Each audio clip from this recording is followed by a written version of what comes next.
तो सर जो हम शुरुआत करेंगे सर, सबसे पहले जो मैं बहुत बहुत बधाई देना चाहूँगा। लेटेस्ट बुक जो सर आपकी आई अहिंसा, हमने देखा बहुत खूबसूरत तरीके से आपने ब्रीफ किया है चीज़ों को, और आर्ट वर्क भी सर बड़ा अच्छा, मतलब थैंक आपने अपना उसमें हाथ आजमाया है। तो सर थोड़ा बताएं सर कि इस किताब का विचार किस तरीके से आया और उसे किस तरीके से आपने इम्प्लीमेंट किया सब पे। तो हमने हड़प्पा के बारे में तो सुना है, सिंधु घाटी सभ्यता, और ये उसका डिस्कवरी का 100th ईयर है, तो 100 साल हो चुके हैं। और भारत में भी हम राखी गढ़ी के बारे में बहुत चर्चा हो रही है। लोग बता रहे हैं कि हमारे यहाँ सिंधु घाटी के कई ऐसे अवशेष मिले हैं। लोथल के बारे में बात हो रही है, धोलावीरा के बारे में बात हो रही है।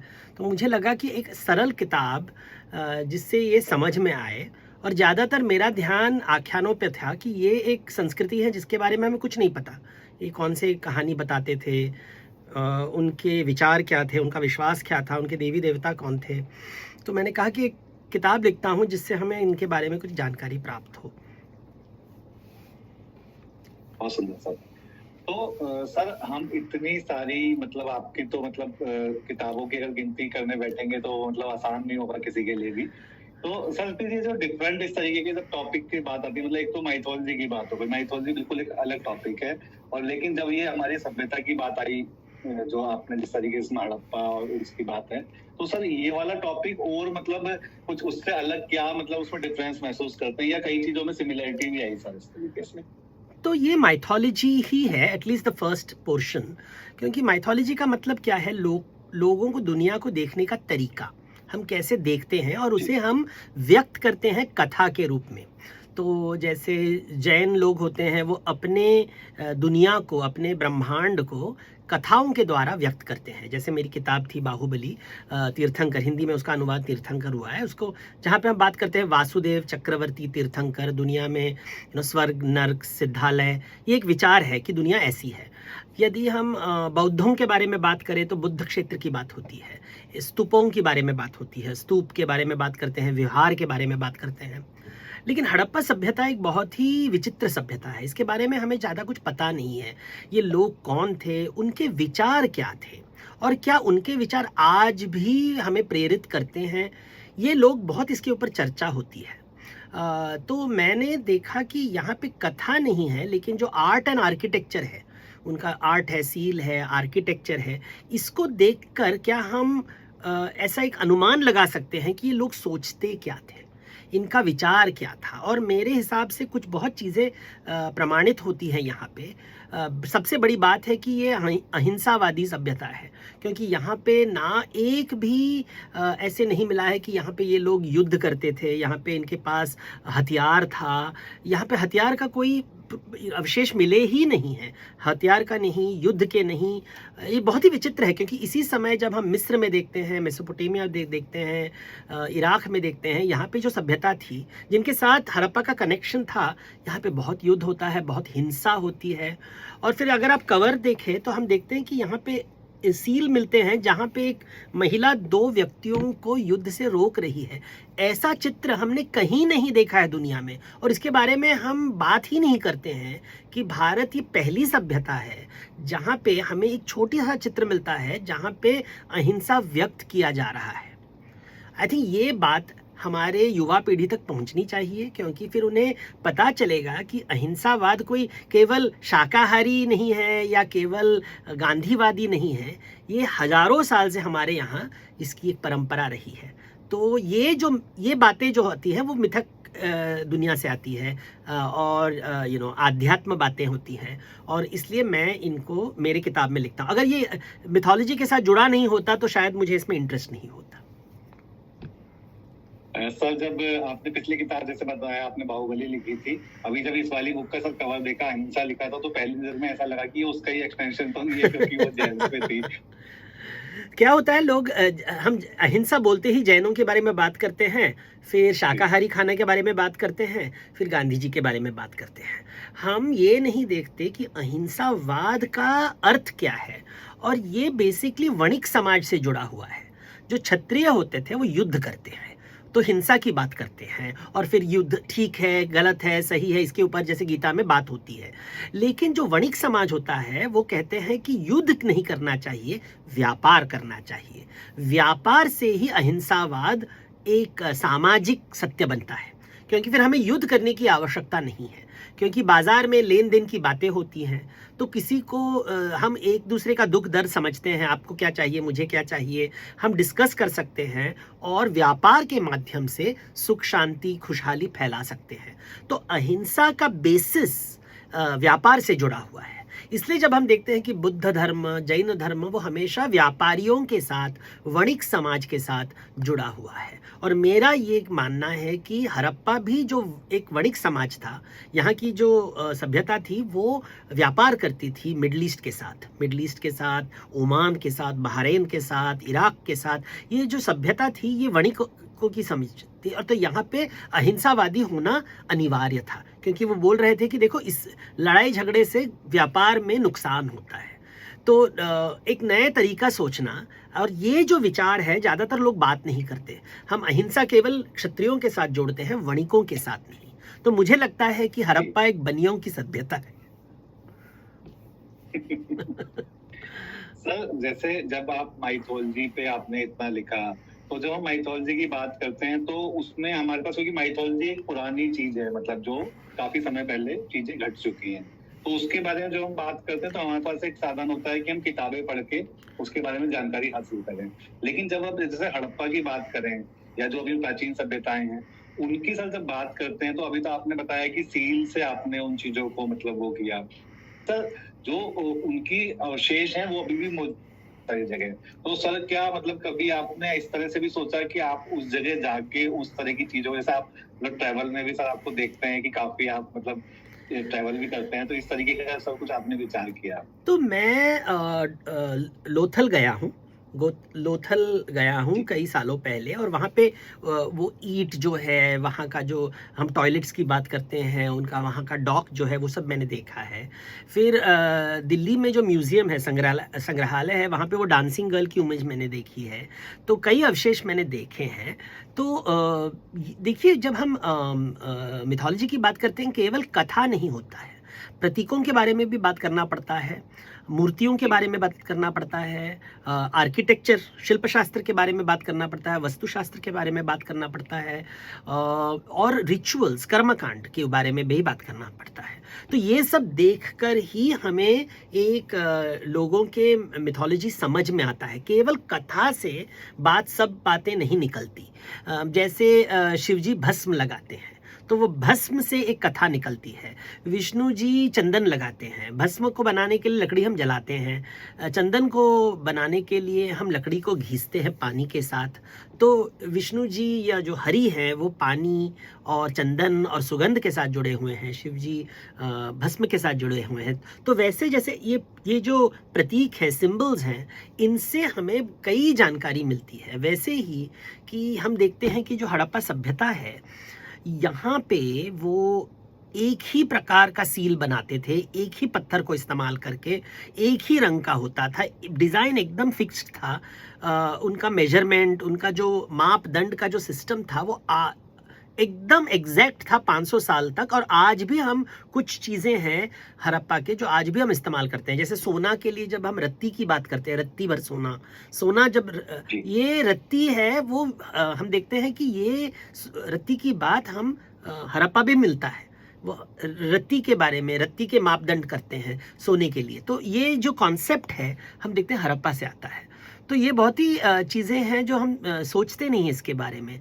या 16 के हिसाब से किसी को मेजर करना है, 16 आना जो कॉन्सेप्ट होता है, हम ये नहीं देखते कि हाथ से आता है 1 2 3 4 5 6, तो 16 आना। तो ये कॉन्सेप्ट हड़प्पा में भी है, आज भी हम बात करते हैं। तो ये 16 की बात, ये सब जो सिस्टम्स हैं वो जो आज भी है, वो 4,500 साल पहले सिंधु घाटी में थी। तो ये एक कुछ सोचने लायक है कि कुछ तो होगा जो आज तक हम उसके लेके आ रहे हैं। तो सर ये तो मतलब बहुत ही अच्छा, मतलब हम कहेंगे हमारा सौभाग्य ये है कि आपने मतलब हड़प्पा की तरफ भी मतलब एक नई रोशनी डाली, और मतलब आप हमें उसके बारे में बता रहे हैं, क्योंकि आपका समझाने का तरीका बहुत खूबसूरत है। और आपने मतलब इस तरह से धर्म को बताया और अब इस चीज को बता रहे हैं। तो सर क्या और भी जो सभ्यताएं हैं भारत में ही, मतलब कई सभ्यताओं का इस तरह से अवशेष मिले हैं अलग अलग जगहों पे, तो सर क्या आप, जैसे आपने बताया कि आपने जो म्यूजियम में भी देखा, सील्स को देखा, तो सर क्या आप कुछ और भी ऐसा प्लान कर रहे हैं आने वाले दिनों में कि और कुछ भी आप इस तरीके की जानकारी देंगे? देखिए ऐसे तो जब हम मिथोलॉजी की बात करते हैं तो संस्कृति की बात करना ही पड़ता है, मूर्तियों के बारे में बात करना ही पड़ता है। लेकिन हड़प्पा का इम्पोर्टेंस क्या है कि यहाँ पे हमें कथा बिल्कुल नहीं मिलता है, कोई भी कथा नहीं है, कोई लिखित परंपरा नहीं है। यहाँ पे कुछ लिखने का तरीका है जो बहुत ही अलग है, तो इसलिए विचार अलग तरीके से करना पड़ रहा है। ऐसे नहीं कि जैसे हमारे पास वेद कोई पढ़ सकता है, उसका अनुवाद मिलता है, रामायण महाभारत का अनुवाद मिलता है, कल्पसूत्र का अनुवाद मिलता है, विनय पिटका का अनुवाद मिलता है, बाइबल, कुरान, सबका अनुवाद मिल जाएगा, एक्सपर्ट्स मिल जाएंगे बात करने के लिए। लेकिन जब हम हड़प्पा की बात करते हैं, हमारे पास केवल आर्कियोलॉजी है, आर्कियोलॉजी छोड़कर और कुछ नहीं है। और आर्कियोलॉजी ऑफ कोर्स बहुत ही बड़ा सब्जेक्ट है, लेकिन इसमें भी कुछ इतना कुछ नहीं मिलता है। जैसे कपड़ा नहीं मिलता है, जैसे जो उस अगर कपड़े, हमें पता है कि कपास होता था, कॉटन होता था, लेकिन वो समय के साथ कॉटन चला जाता है, उसका कोई अवशेष नहीं रहता। तो ये हमें बहुत ही मुश्किल तरीके से पता चला है कि ये शायद कॉटन इस्तेमाल करते थे, नील का उत्पादन होता था, यहाँ पे लोग मसाले खाते थे। तो मसाले का जो इन्वेंशन हुआ था, ये है हड़प्पा में था। तो हड़प्पा में हमने हल्दी, फिर लहसुन, और फिर हल्दी लहसुन, फिर ये जिंजर भी आता है। तो ये जो बातें हैं हम देखते हैं कि हड़प्पा में है। हड़प्पा में हमें इमेज जो पिक्चर मिलता है वो केवल टाइगर्स के हैं, लायंस के नहीं मिलते, लायन का कोई पिक्चर नहीं मिलता हमें। तो ये बहुत ही इंटरेस्टिंग है। और जब हम वेदों के साथ उसको कंपेयर करते हैं, वेदों में घोड़ों के बारे में बात किया जाता है, अश्व के बारे में बात किया जाता है। हड़प्पा सभ्यता में घोड़ों के बारे में कुछ चिन्ह नहीं है, कुछ नहीं है। यानी कि एक बहुत ही पुरानी सभ्यता है, भारत में घोड़े आने के पहले की सभ्यता।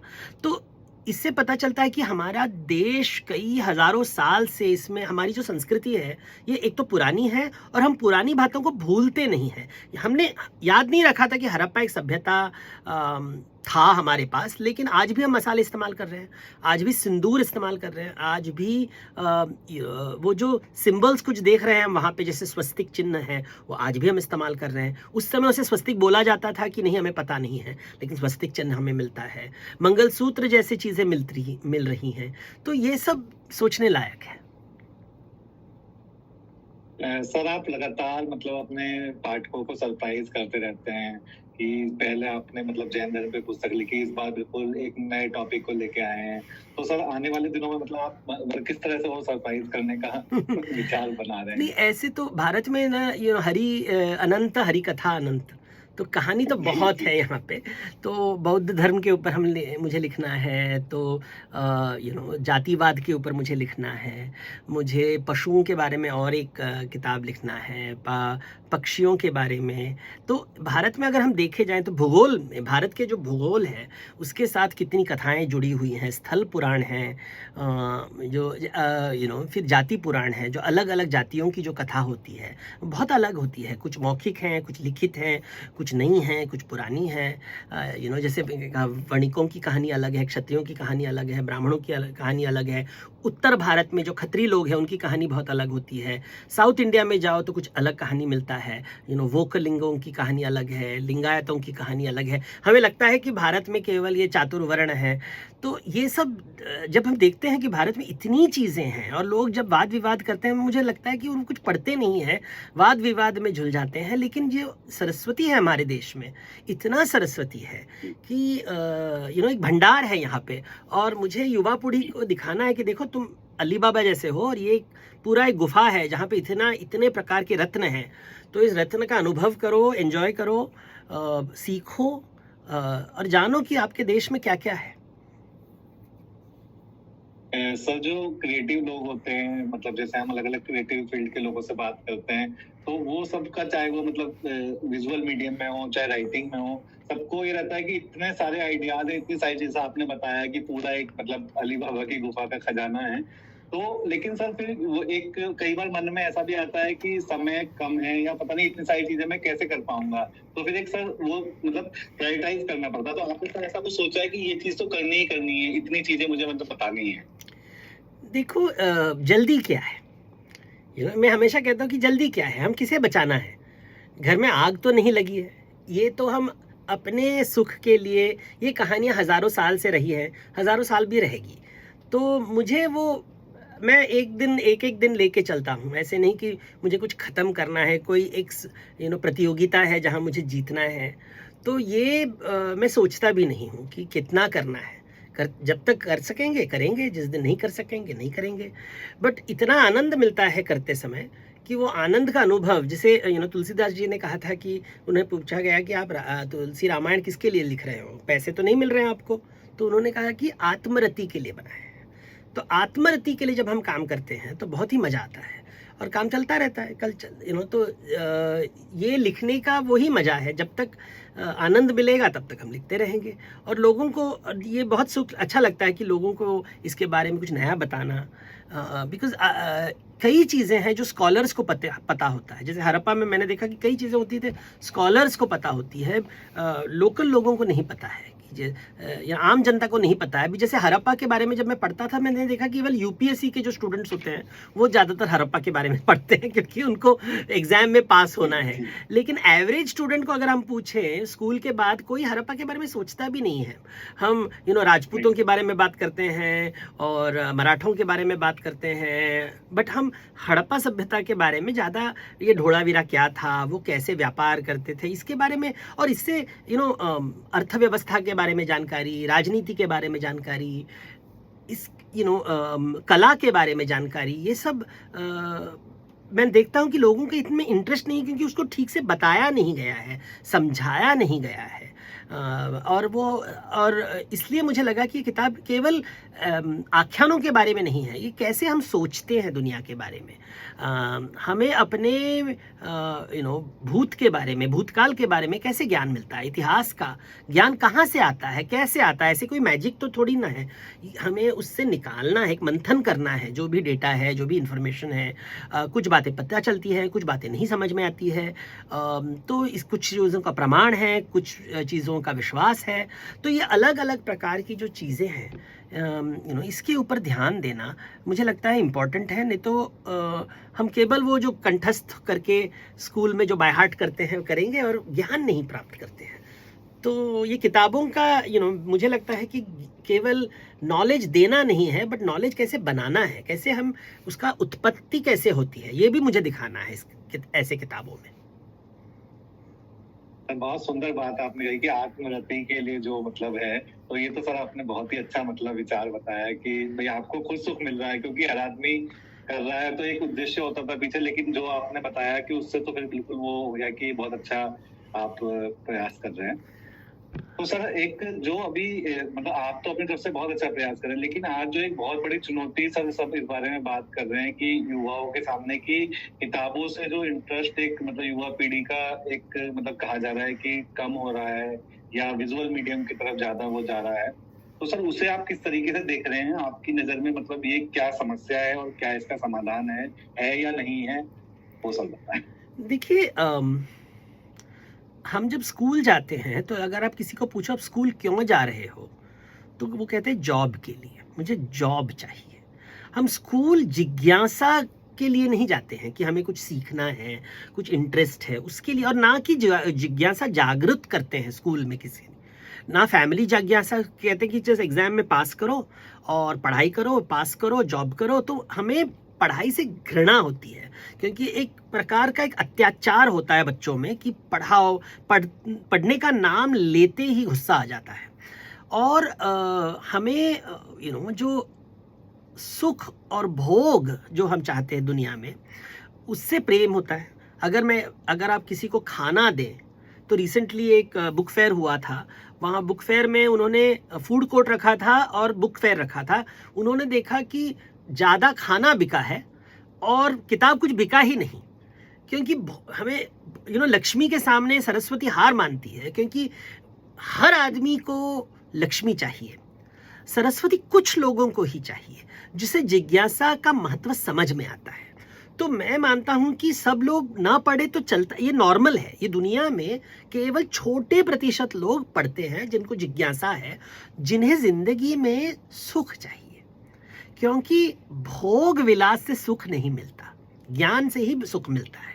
जो भी भोग विलास की दुनिया में जाता है बहुत ही मजा आता है, शांति और सुख नहीं मिलता, मजा आता है। तो रील की दुनिया में मजा तो बहुत आएगा, सुख और शांति नहीं मिलेगा, जॉब तो नहीं मिलेगा। तो जॉब के लिए आपको पढ़ना पड़ेगा, आपको सुख और शांति के लिए आध्यात्म ज्ञान चाहिए। जैसे अमीर आदमी लोग होते हैं वो भी नहीं पढ़ते हैं, वो गुरुओं के पास जाते हैं कि रेडीमेड कुछ ज्ञान मिल जाएगा। रेडीमेड ज्ञान नहीं मिलेगा, आपको चिंतन करना पड़ेगा, सोचना पड़ेगा। ये सरस्वती को आप ऐसे डाउनलोड नहीं कर सकते हो।